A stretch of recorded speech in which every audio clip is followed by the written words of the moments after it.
Welcome to Trivia Tuesday. Every Tuesday on my Facebook page at Bible Nerd, I post 4 questions throughout the day. And at the end of the day, we do a little trivia answer video. I just think it's really a lot of fun to learn Bible study this particular way and just engage with everybody and just go through and answer these questions and deep dive into the answers where it's possible. So we got 4 questions posted today. But I also wanted to mention that I just launched the Bible Nerd website. It's got where I post the blog, it's got where I post the podcast. I also have a merch store that has these fun little, I'm wearing one of the hats right now that is just some fun ways to show your nerdiness. There's a whole section for Bible nerds. There's other section for car nerds and other things that I think are just really, really a lot of fun to just nerd out on this stuff. Everybody's a nerd for something is the way I look at it.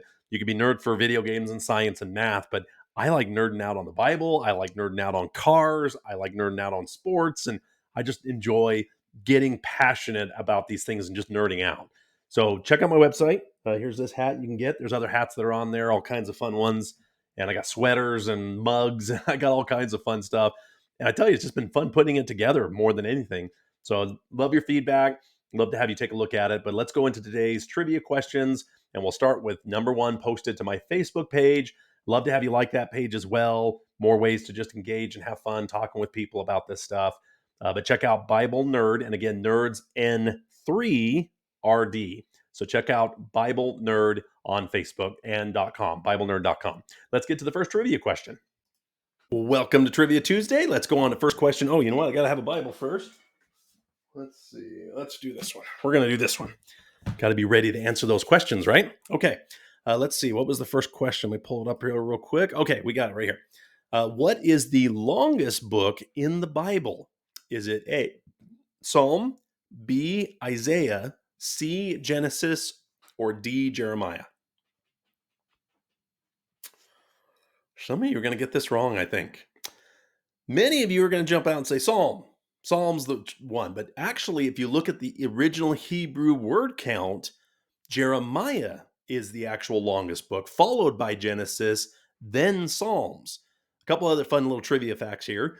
For the longest chapter in the Bible is in Psalms, and Psalms has the most chapters. It also has the shortest chapter. So the longest chapter is 119. The shortest chapter is Psalm 117. But as far as actual Hebrew word count, the longest book in the Bible is actually Jeremiah. So our answer is D. All right, let's go on to question number 2. What did Paul use to illustrate the relationship between Christians and the law? Was it A, marriage, B, farming, C, building, or D, running a race? Well, if we're talking Paul, we're going to be probably in Romans. I mean, he's got a lot of great letters, but let's go to Romans to get into this theology idea of that we're trying to get to here. So we're going to go Romans chapter 7, and we're going to find our answer. Let's start in the second verse. For example, a married woman is legally bound to her husband while he lives, but if her husband dies, she is released from the law regarding the husband. So then, if she is married to another man while her husband is living, she is called an adulteress. But if her husband dies, she is free from that law. Then if she marries another man, she is not an adulteress. So you can see he's using this marriage illustration of law rules. And so the answer is marriage. And you can see this idea of marriage is played out as bridegroom and other things within the church. And there's a lot of things that do tie into this relationship idea of marriage. So today's answer is A, marriage. All right, let's go on to question number 3.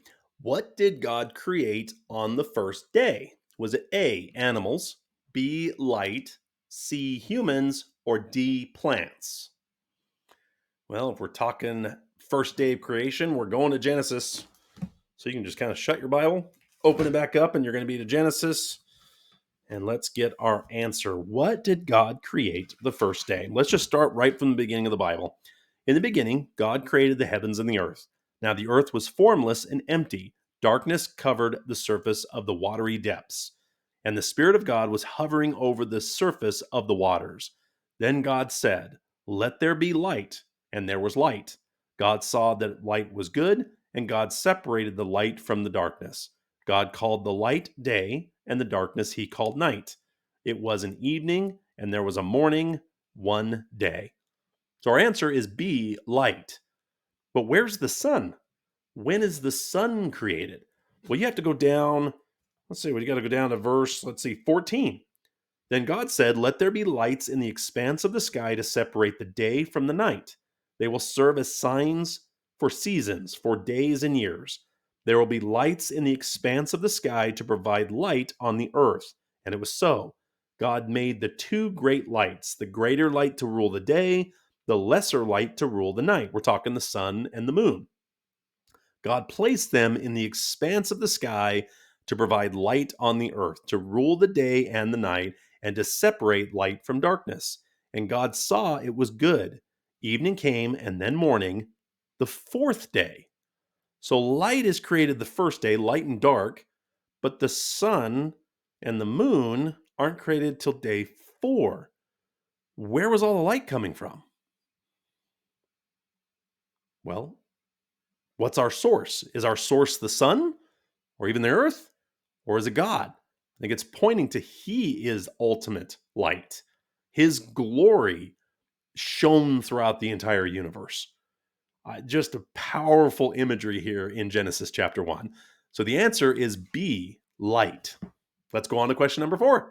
All right, let's go on to our last question. I hope you have fun with this. I think these trivia questions are fun. I kind of post them through the day on Facebook. Then I create the video here that just goes through the answers. It's just a great way to do Bible study, kind of bounce around different topics and just have a lot of fun with learning in kind of a different way through these trivia questions. So I hope you had fun with them. Please like, comment, subscribe, all that fun stuff. But let's go on to our final question.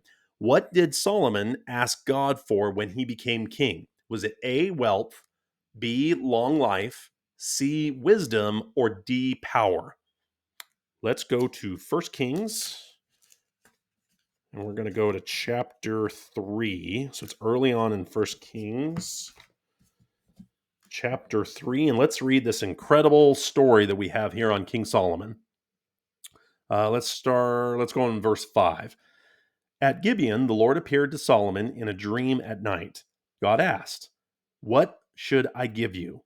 And Solomon replied, "You have shown great and faithful love to your servant, my father David, because he walked before you in faithfulness, righteousness, and integrity. You have continued this great and faithful love for him by giving him a son to sit on the throne, as it is today. Lord my God, you have now made your servant king in my father's David's place. Yet I am just a youth with no experience in leadership. Your servant is among your people you have chosen, a people too many to be numbered or counted. So give your servant a respective heart to judge your people and to discern between good and evil. For who is able to judge these great people of yours?" Now it pleased the Lord that Solomon had requested this. So God said to him, "Because you have requested this and did not ask for long life, or riches for yourself, or the death of your enemies, but you have asked discernment for yourself to administer justice, I will therefore do what you have asked. I will give you a wise and understanding heart, so that there was never anyone like you before and never will again.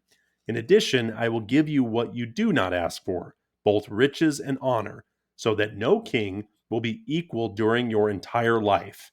If you walk in my ways and keep my statutes and commands, just as your father David did, I will give you a long life."